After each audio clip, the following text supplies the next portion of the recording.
संत महात्माओं के लिए उल्टा सीधा बोले तो उस पर कठोर कार्रवाई होनी ही चाहिए।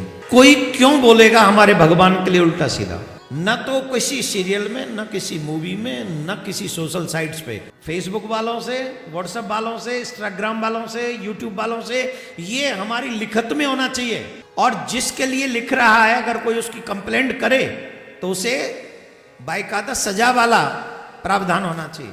आज मैं व्यासपीठ से आप सबको जगाने का ठेका लेता हूं, पर शर्त एक ही है, जो जो जगे सो मेरे पीछे चले। तब तब अपने घर में सनातन संस्कारों को जागृत करो और अपने बच्चों को सनातनी बना डालो। मैं आप सबसे निवेदन करूंगा, जितने भी सनातनी मुझे सुन रहे हैं, आज के बाद प्रत्येक दिन आपके घर में शंख ध्वनि होनी चाहिए। संत महात्माओं के लिए उल्टा सीधा बोले तो उस पर कठोर कार्रवाई होनी ही चाहिए।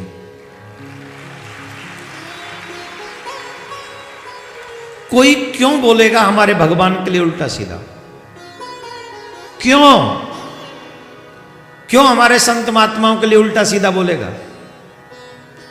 न तो किसी सीरियल में, न किसी मूवी में, न किसी सोशल साइट्स पे हमारे भगवान का अपमान नहीं होना चाहिए, हमारे धर्म का अपमान नहीं होना चाहिए, हमारे साधु संत महात्मा को। देखो, मैं ब्राह्मण बालक हूं, मैं कोई साधु नहीं हूं, ब्राह्मण बालक हूं, मेरा दायित्व अलग है। लेकिन मैं साधु संतों की बात कर रहा हूं, उनका अपमान नहीं, भक्तों का अपमान नहीं होना चाहिए।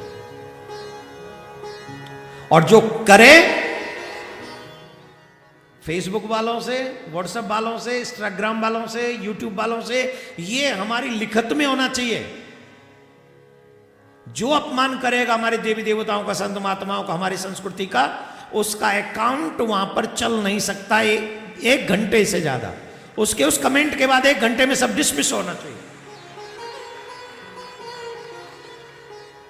और जिसके लिए लिख रहा है अगर कोई उसकी कंप्लेंट करे तो उसे बाकायदा सजा वाला प्रावधान होना चाहिए। ये मेरी निवेदन है, ये व्यासपीठ सनातन हित के लिए बात कर रही है। अब मेरा हित इसमें कुछ भी नहीं है, ये होना चाहिए। सरकार से प्रार्थना है, मेरी आवाज कोई न कोई तो वहां तक पहुंचा ही दे, ऐसी प्रार्थना भी।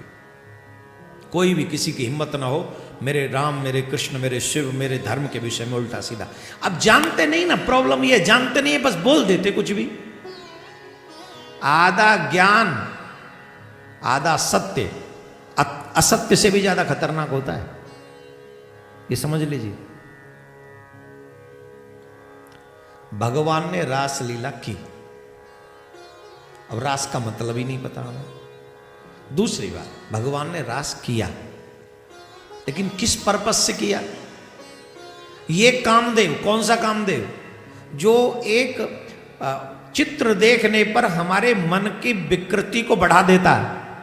आज मैं व्यासपीठ से आप सबको जगाने का ठेका लेता हूं, पर शर्त एक ही है, जो जो जगे सो मेरे पीछे चले। जो सो रहे हैं वो सोते रहो। और मैं आपको न धन खर्च करने के लिए कह रहा हूं, न आपको मेरे पास आने के लिए कह रहा हूं। मैं सिर्फ एक इतना कह रहा हूं, जब जब जगो तब तब अपने घर में सनातन संस्कारों को जागृत करो और अपने बच्चों को सनातनी बना डालो। क्या बोलना पड़ेगा? ऐसे नहीं, जोर से बोलना पड़ेगा, और जोर से।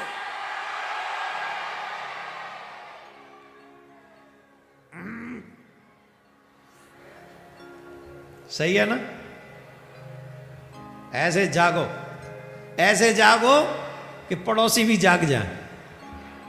मैं आप सबसे निवेदन करूंगा, जितने भी सनातनी मुझे सुन रहे हैं, आज के बाद प्रत्येक दिन आपके घर में शंख ध्वनि होनी चाहिए।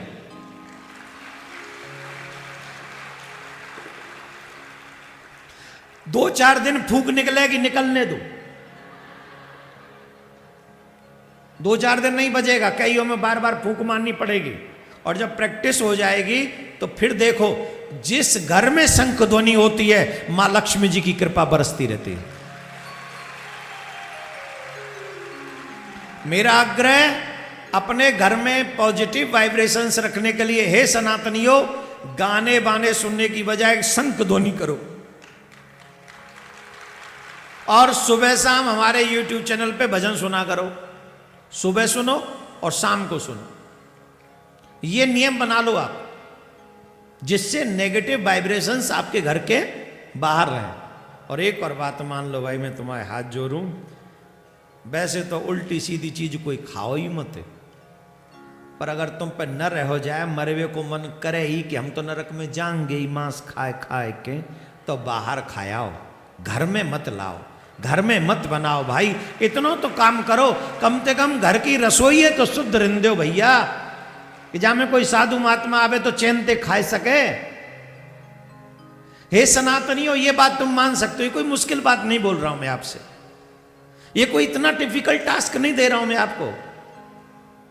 जब मन बगरी रहो या मोड़े के थूतरे को स्वाद बिगड़ रहो तो बाहर चले जा, घर में तो रसोई शुद्ध रिंदे ना भाई। कोई अच्छा आदमी आ गया, उसे तुम भोजन नहीं करा सकोगे, अगर भोजन करेगा तो उसका धर्म भ्रष्ट हो जाएगा। इतना घर को नरक मत बनाओ, है ना। तो कम से कम ये बात मेरी आप प्लीज एक्सेप्ट करें। शंख ध्वनि अवश्य करें, सुबह शाम अपने घर में जोर से आवाज से भजन चले। अब बहुत से लोग कहते हैं एक घर खरीद लेते फिर सब वहीं आ जाते, तुम इतने शंख बजाओ कि एक ना आवे, ऐसे शंख बजाओ कि एक तुम्हारे आसपास नहीं आ। बोले यहां मत आना, क्यों? बोले शंख बजाते लोग। और रोज भजन करो, जोर जोर से आवाज में भजन चलाओ, इतनी जोर से भजन बजाओ महाराज कि उनकी छाती फट जाए, वो वहां रहवे को ही मन न करे उनको।